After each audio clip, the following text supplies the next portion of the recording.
Australia's Labour Prime Minister, John Curtin. I'm happy to be back in Australia. I've seen many things and many places. And although every man can be forgiven for loving his own country best, I believe it is an impartial assessment of the facts to say that I have not seen any country or any people better than my own. Welcome to Curtin's Cast, the John Curtin Research Centre's podcast, brought to you by myself, Nick Dyrenfirth, and Redbridge's Cos Samaras. Each week, we bring you the freshest and most challenging conversations from the world of Australian and global politics, culture, and ideas. Good morning, Curtinistas. Welcome back to Curtin's Cast. My name's Nick Dyrenfirth, Executive Director of the JCRC. Unfortunately, again, I'm missing my great mate, Kung Fu Cos Samaras, but we've got his offsider at Redbridge, Simon Welsh, who is Director of Research and Reputation. He's a data guru with expertise in research and policy analysis. Notably, Simon delivered the qualitative research program that backed in Daniel Andrews' famous landslide Labor election victory in 2018. Simon, Samurai Simon Welsh, I dub thee from now on. Welcome to Curtin's Cast. G'day, Nick. Thanks for that. Yes, now that's a hell of a name to live up to, but I'll do my best. Well, I'm hoping that catches on like Kung Fu Cos. Simon, it's great to have you here, and we've got a terrific guest joining us this morning, one of the best young historians going around, Liam Byrne. Liam Byrne's a mate of mine. He is a biographer and political historian. Liam's first book, Becoming John Curtin, and James Scullin. Curtin is a man close to Liam's heart as well. The Making of the Modern Labor Party was published by MUP, Melbourne University Publishing, in 2020. But today we are talking about Liam's latest and greatest book, No Power Greater, The History of Union Activism in Australia.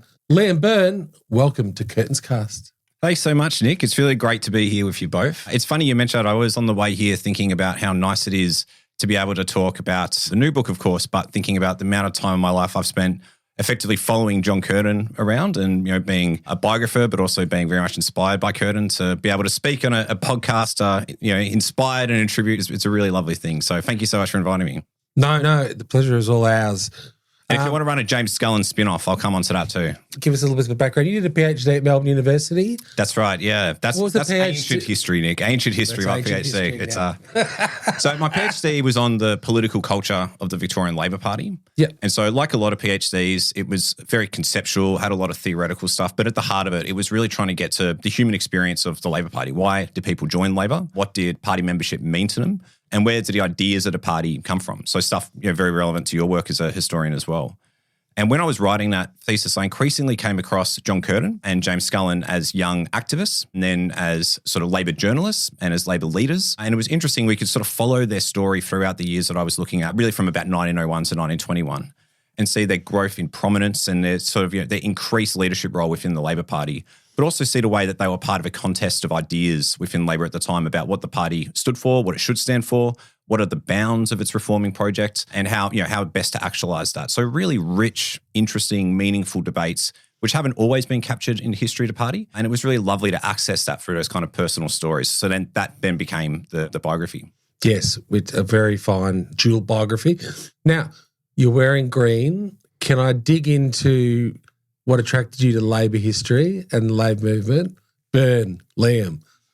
I'm going to take a wild stab in the dark and suggest you have some Irish background there. Is there something in your background, your family background, which drew you to the Labor movement and the study of the Labor movement? That would not be a controversial claim, I think. Although the thing is, I'm not actually sure if I'm wearing. Is that green that I'm wearing? I'm not good at it. It is? Okay, take that. I'm going with green. So it's like that dress, isn't it? What colour is it? Oh, I remember that. Yeah. So well, green's a lovely colour, so I'll take it. Well, we had Claire O'Neill in here on St. Patrick's Day, and it was definitely green. Okay, it's good. So I think I've got a good green radar because I'm born on St. Patrick's Day, despite having no Irish ancestry whatsoever. Yeah, so, well, you would know. I'll definitely go from your authority then. So happy to take it. But in terms of my background, my family predominantly Scottish migrants. So from Dundee in Scotland. Give a shout out to Dundee. Oh, so we've got a fellow Scot. There we go. So I'm half Scottish as well. Well, ancient history as you would describe. Yeah, well, it's one thing you know about Scotland is they've got a very proud Labor tradition, very proud Labor history. And I was very lucky that when I grew up that a number of my aunties and my uncles were very, very strong Union and Labor people and also storytellers, like many people from Scotland, but also my family are Irish Scots, is that it's very, very common to, for a lot of the family history and to be told through, be storytelling and to be the way that you connect with those sort of broader narratives. And I had an uncle who unfortunately passed away a few years ago now, but very, very important figure in my life. And he was in Scotland. When he was 15, he went down to join the Merchant Navy, just as it was at the time. Most of the time, teenage kids would go, working class kids would go to support the family in some way. And by the time he was 15, he was already on the seas working. And he used to tell me these incredible stories about his life at sea, but also because he had a love of naval history for obvious reasons, spending so much time on the water that he would, when I was a young kid, he was no longer working in the Navy, but he would, in a merchant Navy, but he would tell me the stories and he'd have these beautiful books on sort of marine history. And I think a lot from that kind of family sort of connection really got me interested in history as storytelling, which I think is really, really important part of what we do. Then just sort of this innate, quite natural connection to the Labor movement. Also, that's great. I remember one of my aunties, who again, unfortunately, is no longer with us. Once I was talking to her about the union. I was a union member. I'd become a union delegate just recently. This is a long time ago. And she just said to me, oh, yes, I remember when I was a shop steward and I used to lead strikes in the 70s. And she just said it in such just casual kind of way. Of course I did that. And I was like, are you kidding? Tell me everything. But, it's just that was a hidden history in many ways. It was a part of her life and her identity. She didn't even think it was that remarkable. But, hearing those stories gave a wonderful connection to that history. So when did the family come to Australia? Oh, in the 60s. 60s. Yeah. Yeah. Like my father, 10-pound pom. Yeah, that kind of, yeah. So, but yeah, it's one of those things is that it's really, really lovely to have a family who you're so connected to and they keep that sort of heritage alive and they keep the stories alive. But it was very difficult for my father, from whom I get the Byrne side from, because he was actually born in London. His dad was Irish, which is where the name comes from. And so being an Englishman growing up in a family of Scottish people, I'm sure wasn't always easy for him. So. And of course, Scullin and Curtin have got Irish Catholic backgrounds as well. So that's right, both of them. Yeah, it's really important, particularly James Scullin, very important part of his political identity. More than Curtin, I would say. Scullin, some of the teachings of the church, particularly around social justice, around workers' rights, were very integral to Scullin's political worldview. He was involved in a number of religious organisations, Catholic Young Men's Society when he was young, where he learnt debating and things like that, and a very, very fundamental part of his worldview. And very important for the Labor movement at that time, and since is sort of the way that these people draw upon their religion and religious ideas and spiritual ideas of labour rights and workers' rights, and this is very integral to his worldview in particular. Curtin broke from that more clearly. He was a Salvation Army boy, was that right? At one point, he was in a Salvation Army band, that's right. So, but he had a clearer break from religion in his early youth, connected with him becoming a socialist as a member of both the Labor Party and an organisation called the Victorian Socialist Party.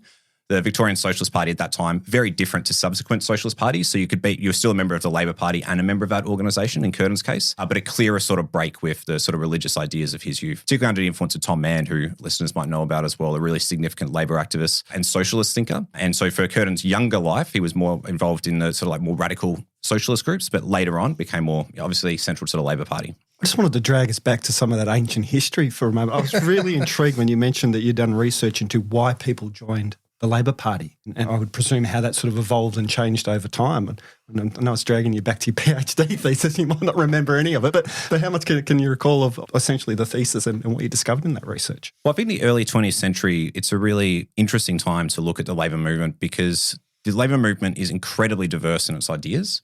And you wouldn't want to suggest that people join the Labor Party for one reason then or now. But really, I think what it is it's this real sort of sense that the Labor Party and the broader Labor movement has a place in society to represent people who have the experience of being disempowered and who have a feeling that society is stacked against them, but through their collective agency and strength that they can rebuild that society, they can make fundamental change.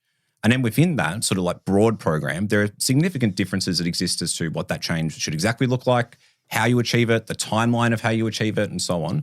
But it's a strive that you want to change the world. And that's something that I think actually remains pretty stable for, throughout Labor history. There's a whole bunch of different reasons that people join the Labor Party. Some of those reasons are better or worse, but the fundamental reason the party exists and what it's done is to change Australia for the better. That's a real driving reason, not to stay stuck in the past, but to build toward a future. And that's pretty consistent. So no power greater. Now, there have been many histories of individual unions, individual union activists, the general history. You know, I sort of feasted and gorged on them during my PhD. That's ancient history now. Brian Fitzpatrick, Ian Turner, Jim Hagan wrote, I think it was the official history of the ACTU, 1980, I think the year of publication goes. There you go. You can tell I'm an academic, able to reel off totally meaningless data. And where was it published? What's the city? You know, you got to give the full reference, Nick. I could probably do that. And if I get this off the top of my head, I think it was Longman Publishing, Melbourne. I've got a photographic memory.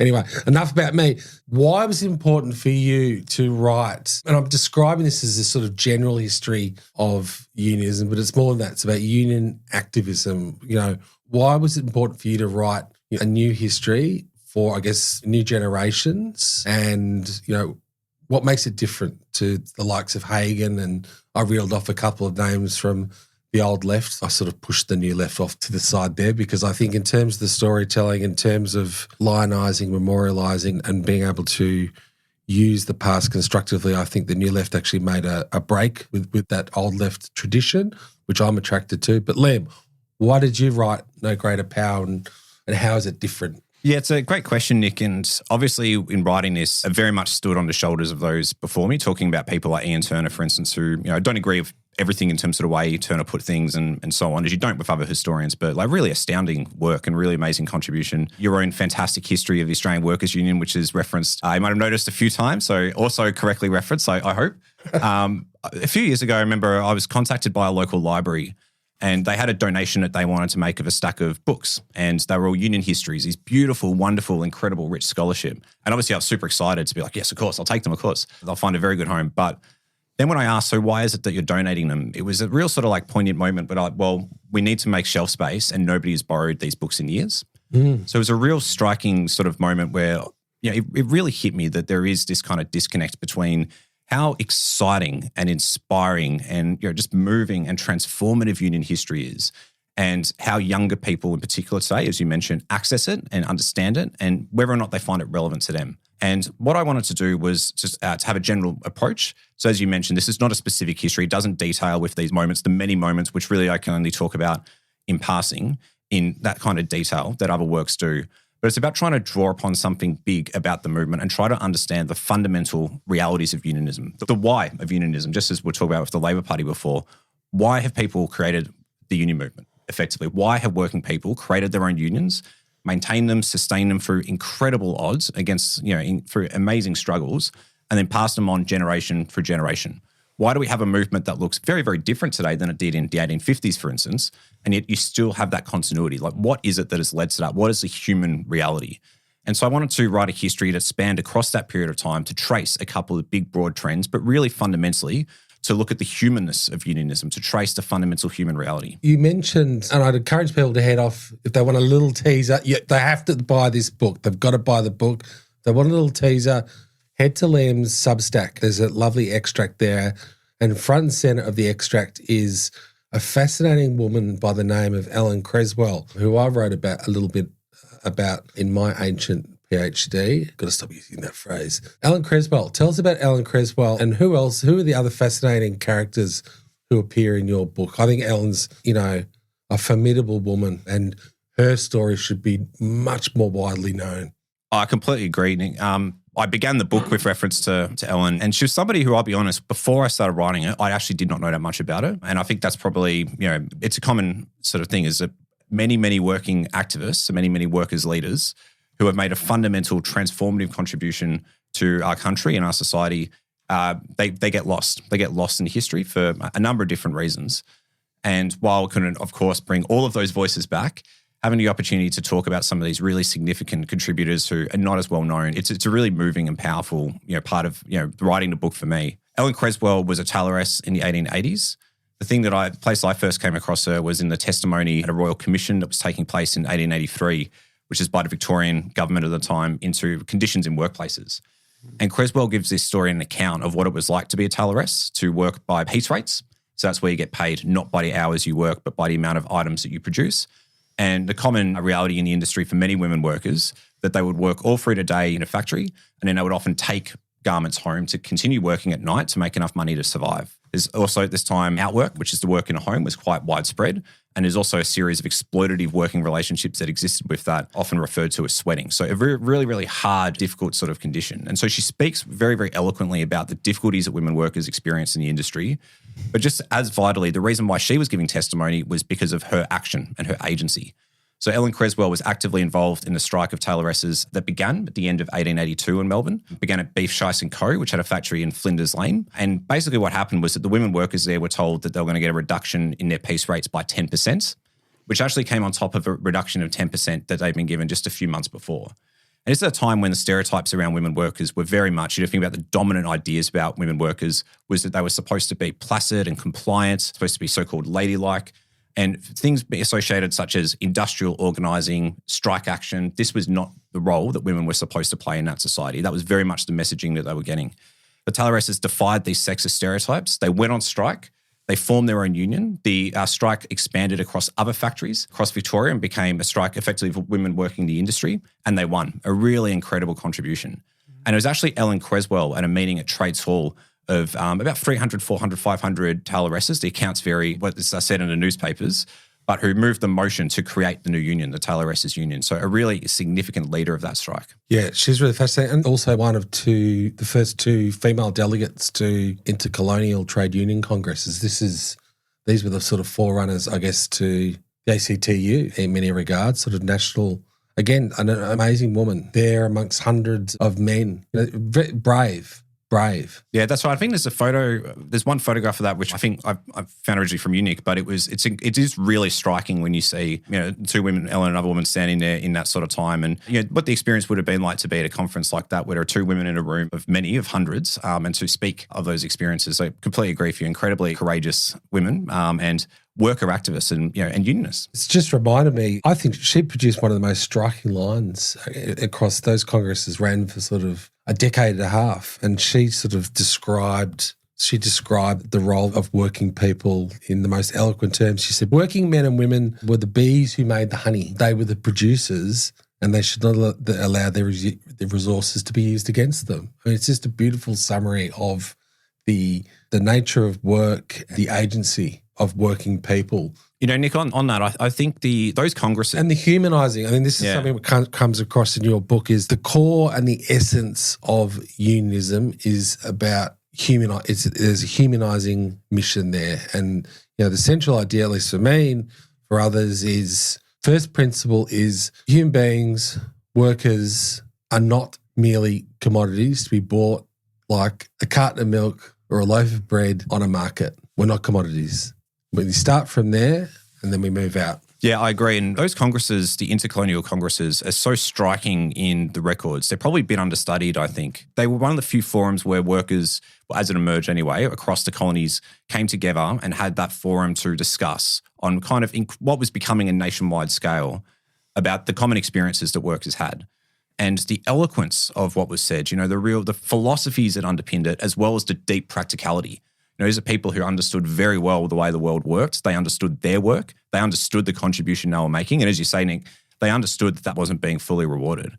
And I did find that time and time again, that same humanising claim that you mentioned, you'd see it in those forums, the way it sort of would come up. I noticed it particularly with the stonemasons, if you go back earlier to the 1850s, is that there's this real drive to have the human reality of the work that they did recognised, and this very, very strong sense that they were being treated as machines or being treated as slaves. These are the terms which are coming up over and over and over again, and this idea that they were not being treated as human beings who had fundamental rights based on that humanity, and that they had a right for that humanity to be expressed. And it was really interesting to see the different sort of struggles that took place at this time, the way that same rhetoric and that same understanding about what the movement was doing and why it was doing it underpinned it. One of the things I was really interested in, I had a chance to look at that Substack that Nick just mentioned, was the idea of community in the purpose of unionism and those sorts of things. And what really struck me was we obviously do a lot of research with all Australians, but particularly young Australians, and the sense of disempowerment that we see, economic disempowerment in the workplace, just about every aspect of their life that you could think of, and loss of community. And something that's really sort of taken off post-COVID, but was there before. We always say COVID didn't change anything. It just accelerated things that were already happening. And that economic disempowerment, that sense of loss of community is screaming out for a sort of a unionism, a union solution for young people. And I think, we are seeing increasingly positive dispositions towards unions amongst the young people that, we're doing this research with. But I suppose my question to you is, but there's still a gap there that we've got to reach across. And what can we learn from history about how to reach across to people that come to us with all the needs that unionism can deliver on, but maybe not the culture or the experience of unionism. They're not coming from union families. They're coming to it afresh. And just your thoughts on how we might bridge that gap and what history could teach us about it. Yeah, I think the concept of community is really important. And in the book, I refer to emotional communities, a term I've taken from Barbara Rosenwein's work. And it's something which I was actually quite surprised that is, a term that in that scholarship originated discussing more the Middle Ages and the medieval era. And so I applied it to this period because I think that there's something deeply resonant about the idea of struggle creating these sort of ideas of communities and people being connected to each other and being bound to one another through common identity, which again is based on that sort of feeling of disempowerment, but also the belief that it's through collective action that you can change the world that you live in. Now, as I talk about, those emotional communities are defined by inclusion and exclusion, and both of those parts are important to look at and to recognise, and a big part of this book is analysing exclusion in the union movement as well. But to understand the way the bounds of the emotional community has changed over time and people have made their own claims to a place within it. And it's been really striking to me how a lot of the feedback that I've been getting from readers on the book is about the resonance of that idea about an emotional community, that unionism is emotional. It's not something which is just, it's not just an institution which sits out there. Like a union is actually a group of workers who come together to create their own organisation and then who maintain it over time. A union is its members.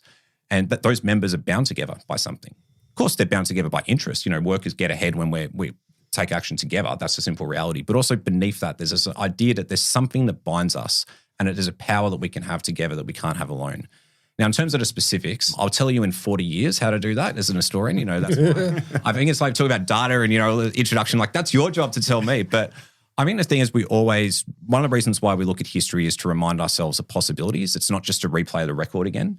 But it is to sort of try to understand the driving dynamics that lead to this atomization. And I think Nick really nailed it when he sort of talks about some of those dynamics in the 19th century. And I think in the modern world, there's a number of forces, very, very powerful economic forces that, again, want to undermine collectivism. They want to undermine unions. They want to make people feel atomized and individualized.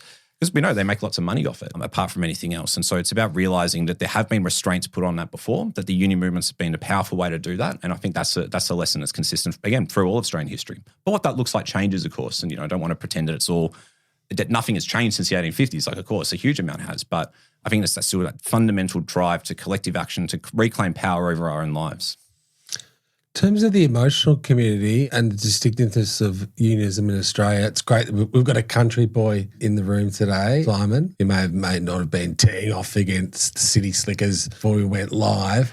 One of the things the union movement in Australia has historically done very well is organise in rural and regional Australia and, create what became known as union towns, Ballarat, Bendigo and many other places across Australia. And I think, again, that resonates with that, that idea of an emotional community. And it's one of the factors which explains why unionism, penetrated so deeply into Australia and its consciousness. And we had, in the late 1940s or early 1950s, we had 64% of the Australian population unionised. Now, it's a bit more complex than that. In places like Queensland, we think Queensland, it's a decentralised, it's the most decentralised state in Australia. Around the same period, 81% of Queenslanders were members of unions. So I think you're definitely onto something there with the emotional connection. And I just thought, you're going to give listeners a sense of some of the sort of regional did you pick up regional distinctiveness in the activism that you recount and distill in your book? Oh, big time. And I think that's, it's one of the challenges, I think, of writing a general history is that there is kind of a tendency to flatten things out a little bit within that particular sort of form of history writing, which you never want to do. And you do want to get an understanding of those specifics and the local specifics.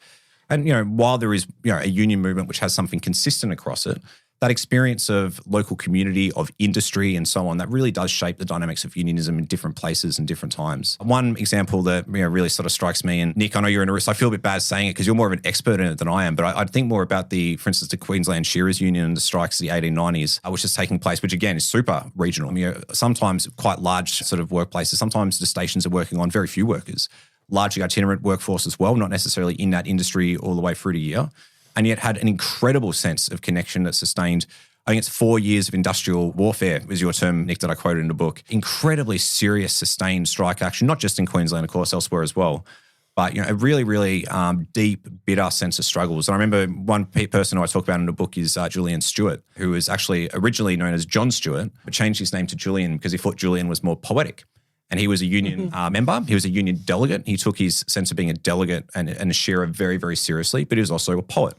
And this is an aspect of the book which I only really gesture towards, but which, again, is part of that emotional community and that resonance is the word of art, the role of poetry, the role of the Labor newspapers at the time of connecting people who are in geographically very different and disparate areas and binding them together, that kind of common cause and that sort of idea that there is this community which is being expressed through those words and those forums. So all of these different dynamics really, really bring people from their particular locale to something bigger and connect them to something bigger, but something that they can interpret and understand on their own terms, which I think is really important to that union experience and the regional identity as opposed to some of the more urban-based organising. One of the things I've always thought was interesting as part of that community of unionism is sort of the education that comes through that, and the way in which unions, in some ways for working people historically was their university. They'd get an education around economics and politics that they otherwise wouldn't have gotten in their life. I'm just interested in, is my perception correct? Is that an important part of the history? Has that been an important part of that community? Oh, it's absolutely massive. And you think all the way back to the stonemasons in Melbourne and Sydney when they took strike action for the 8-hour day, part of what they were talking about was, the right to rest and to recreate and recreation and so on. But they also talked about the need for self-improvement and the ability to, have the time and also the energy to be able to engage with things outside of just a world of work and to understand a society that they lived in better. Think about there's a whole series of educational efforts that took place, the working men's colleges that were developed. Also, the Labor newspaper culture, I think, is really, really important to understanding a lot of its educational content. This actually goes back a bit more, I suppose, to John Curtin and James Scullin, as we talked about before, who at various times were both editors of Labor newspapers. Most famously, Scullin, the Ballarat Echo, and Curtin, the West Australian Worker, although we did have a union journal before that. And when you read the work that they're putting together, it's incredibly interesting, like industry-specific news coverage, but also theory and trying to understand the world and having these really deep expressions about understanding from Labor's perspective, how does the world actually work? How do these issues affecting us? How do the workers understand that? How do we interpret it in our own terms? So that educational work is absolutely integral. And I suppose it's the fact that educational work is always at its most effective, connected back to those workplace realities, those industry realities.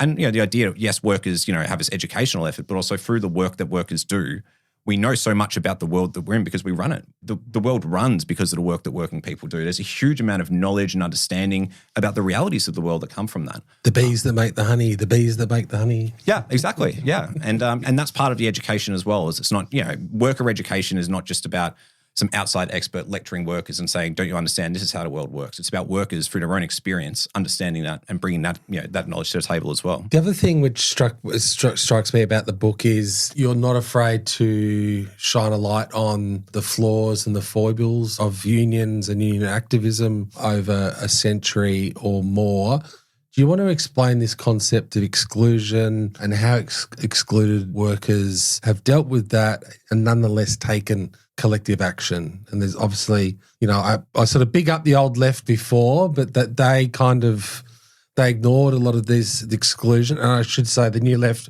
actually did bring in, new analyses of exclusions around gender and most significantly and most infamously ethnicity and race. Yeah, it's a great question, Nick. And as I mentioned before, in understanding unionism as an emotional community, an emotional community defines itself by inclusion and exclusion almost by definition.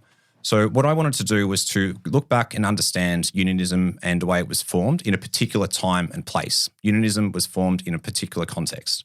I think that's really important for understanding union history, but also for understanding Australian history. That in the 19th century, we're talking about an era of British imperial expansion across this continent. expansion, which included dispossession of Aboriginal and Torres Strait Islander peoples. It also included racism and exclusion, and the idea that there were some people in a racial hierarchy who were more welcome here than others. That was deeply embedded in the British imperial project. And that was then reflected and perpetuated within the union movement of the time. And that's it's a difficult reality to acknowledge, but it's a vital one to acknowledge, not to ignore, not to excuse, and to look at the realities of that and what that meant. And so it meant that the early union movement was created predominantly by skilled white male workers who were intending to pursue their humanising project. Now, what happened over time was that workers who were excluded from that early community organised themselves and made their own claims on the emotional community of unionism and that humanising project. In effect, saying, you talk about solidarity, but where's the solidarity for us? You talk about workers' struggle, we're workers too. Where's the solidarity for us? And that looked different for different excluded communities.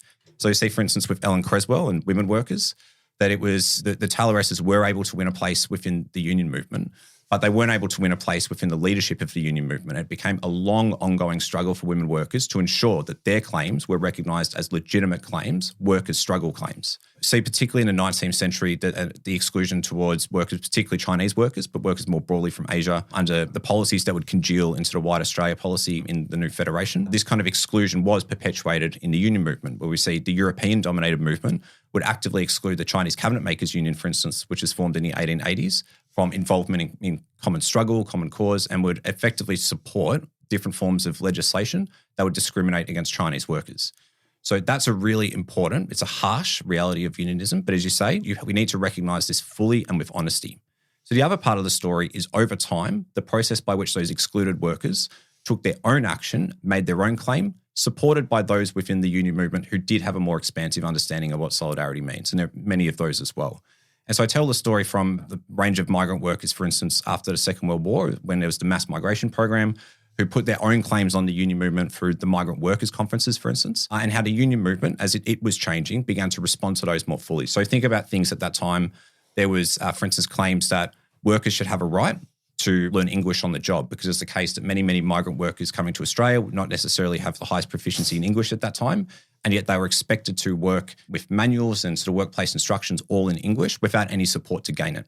And so the Migrant Workers Conference said, well, this should be an industrial issue, that employers who are gaining the benefit of our labour, they should have a responsibility in providing this. And it was a significant organising to get the union movement to adopt that position. So you could see that there are, over time, challenges by those excluded communities themselves, calling on the sort of like the call for solidarity and to expand the bounds of both the humanising mission and the emotional community. So it's about looking at that activism, the self-activism and self-organisation of those communities. And who were some of those folk within the movement that, you know, were open to and were part of expanding that definition of solidarity through those years? Oh, there's tons of them. You think about, for instance, ACTU President Albert Monk, who was a strong supporter of the post-war migration program, very significant in sort of winning support for that in the movement. Think about activists like Laurie Carmichael from what is now the AMWU. Again, very significant in the struggle of, particularly of migrant workers in the relevant trades, to sort of actively involve them in the union. There's a whole range. I mean, it's a very, very large number of supporters. Brian Manning was also very, very notable, supporting Aboriginal and Torres Strait Islander workers from the Waterside Workers Federation, now the MUA, up in the Northern Territory. There's heaps of them. What surprised you? Were there any sort of moments of struggle, which, you know, you came to this project with a pretty robust, deep knowledge of labour history, but, you know, was there one thing which sort of grabbed you and went, wow? Yeah, there are tons of them, actually. It's a great question. One thing I was not expecting as much was how common the thread of outwork would be through the book. So I mentioned before, I began with Ellen Creswell, who in the 1880s was working in factories but also conducting outwork. And one story in the book, which I tell as well, is of Nguyen Nguyen, who was an outworker in the 1980s. And there's a massive expansion of outwork, particularly among communities who have experienced other social vulnerabilities, so particularly among migrant women who were, the work originated with large fashion companies, but then it'd be distributed to them via middlemen who are basically there to try to prevent these outworkers from actually gaining direct access to their industrial rights through a direct employment relationship. And Nguyen was one of the outworkers. She did this work for 20 years, and then as an outworker joined her union, became an activist, spoke at a Senate inquiry, and ended up working for the union as an outworker outreach organiser. So it was an incredible story of struggle and of agency and of her own action.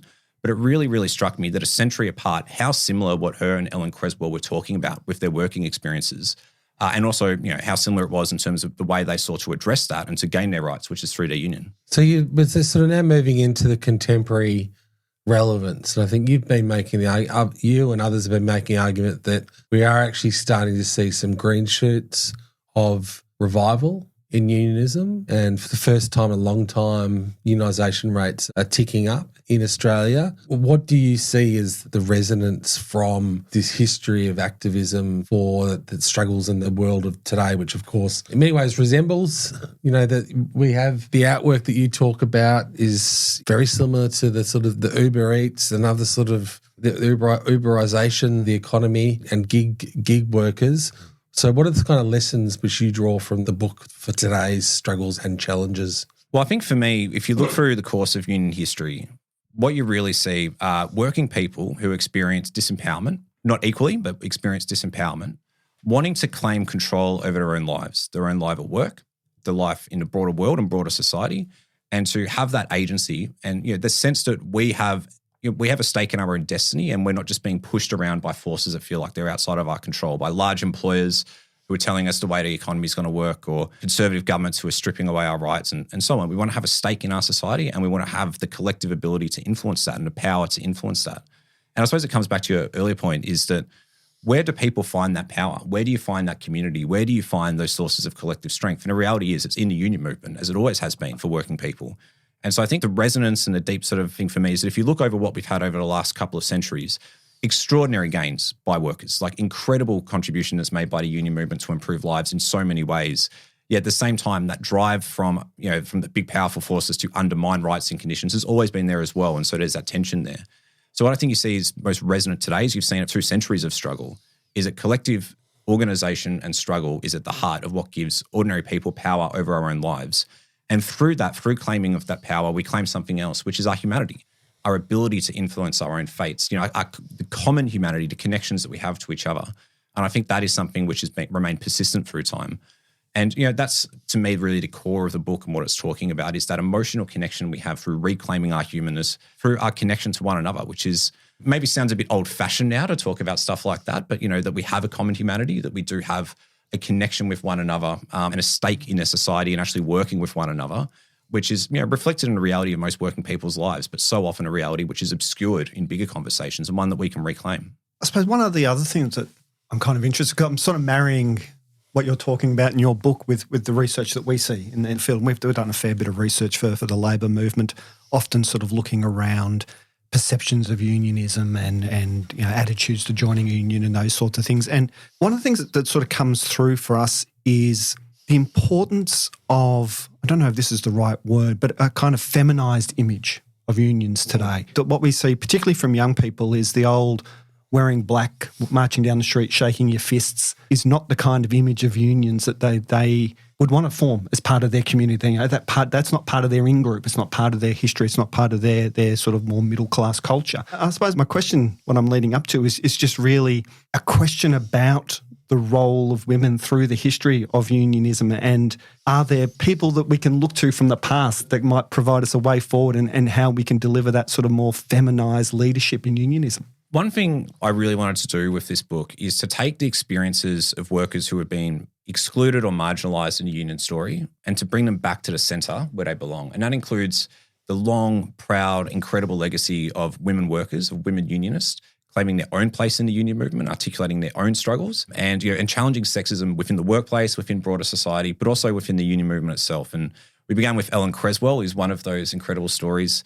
Another one that really, moves me and grabs me is Muriel Heaney. Muriel Heaney campaigned for equal pay for 6 decades in Australia, an incredible contributor. And again, one of those people sort of mentioned before who doesn't have the sort of public recognition that really she deserves. And she was somebody who was an incredible organizer, an activist, and that's a big part of why she probably doesn't have the sort of public memory that other people have, is that the hard work of organising is not always what gets remembered, but it's the integral glue that holds these campaigns together. In addition to being an organizer, she was a speaker. She was also a theorist. So she wrote these works of political economy, which identified the position of women workers within the broader macroeconomics and the industrial system. Really, really incredible sort of work. And I have an opportunity to talk a little bit about it in the book. But one of the things that she comes back to, and this is something that Marilyn Lake, the historian, identified that ideas I was able to bounce off in this, was the fundamental role of women being able to get their economic independence. Because the way undervaluation of industries that women predominated in and the way the wage fixation system worked was basically to take away the ability to earn a wage that would give them control and independence over their own lives and to make them dependent on the men in their lives. And it's one of the things that, Muriel Heaney, she spent 6 decades campaigning against that and to fight for the economic independence of women. And she died just 2 weeks after the 1974 equal pay decision. So she died just after seeing the principle of equal pay becoming a legal right, but not the lived reality for women workers. And you can see in the book the successive struggles that have taken place since by women workers to claim equal pay and to try to make it a reality. And through that, to claim their place within the emotional community of unionism, including within the leadership. And there has been significant changes as a result of that action and activism by women workers. So the majority of union members in Australia now are women. The largest union in Australia is the Nurses and Midwives Union. The 2 leaders of the ACTU are women. Exactly. And so, you can see that those changes have happened. And again, it's all about recognising that those changes have happened for a reason, and it's because of the organising and activism of women workers themselves, similarly as it is in other excluded communities. Yes, you draw attention to sexuality as well. We talked about exclusion earlier. That's another thing which you shine a light on as well, which I think also sort of distinguishes your history here and has the potential to reach a new audience. Yeah, it's a really moving part of the story for me. Obviously, I myself belong to the LGBTIQA plus community. I'm a queer unionist, I'd say. So having the opportunity to identify more of that history really was quite wonderful and really sort of unexpected sort of forms of organising there as well. So in the 1970s, I wasn't really aware to the full extent to which workers would organise within their industries, gay and lesbian workers, as the terminology was then, and form kind of like, social groups, but were also very much about their industrial rights and their political rights as gay and lesbian workers. Now, it's one of the things that a lot of the time these weren't formally union groups, but because of the prominence of the union movement at the time, everybody in it were unionists. And so it became quite natural then to channel that into the energy of that to try to win change within the union and to claim the fact that the fight against homophobia and against discrimination was an industrial claim. And it was gay and lesbian workers themselves who, through their own organising and activism, again, began to win acceptance of that within the union movement, with allies as well, of course. Particularly in Victoria and New South Wales, the public education unions were very, very strong supporters, which is really important because, of course, that cuts back against significant parts of homophobia, which is alleging that gay and lesbian people are threats to children. And so having the teachers taking a public stance against that was incredibly important. So it's a really significant proud union history and contribution to the fight against discrimination. Yeah, a compelling part of the story and a compelling story that you have told in No Power Greater. Liam, thank you very much for joining us on Curtin's Cast. One correction, I did make a mistake before. Jim Hagan's History of the ACTU was indeed published by Longman, was indeed published in Melbourne, but I got the year wrong. It was 1981. So much for my photographic memory. I just say that's pretty impressive though. Like that's some good recall there. It's sad, mate. It's sad. It's sad. Curtinistas, please go and buy Liam's book. As I said, you can get a taste at his Substack, byrnel.substack.com, and then go out and buy this book. Don't just buy a single copy, buy multiple copies. Head out to physical bookstores, readings, which I think is a unionised series of bookshops, or you can grab it online. Liam Byrne, thank you very much. Samurai Simon Welsh, thank you for your insights. And we will see you next week on Curtin's Cast. Ciao and arrivederci.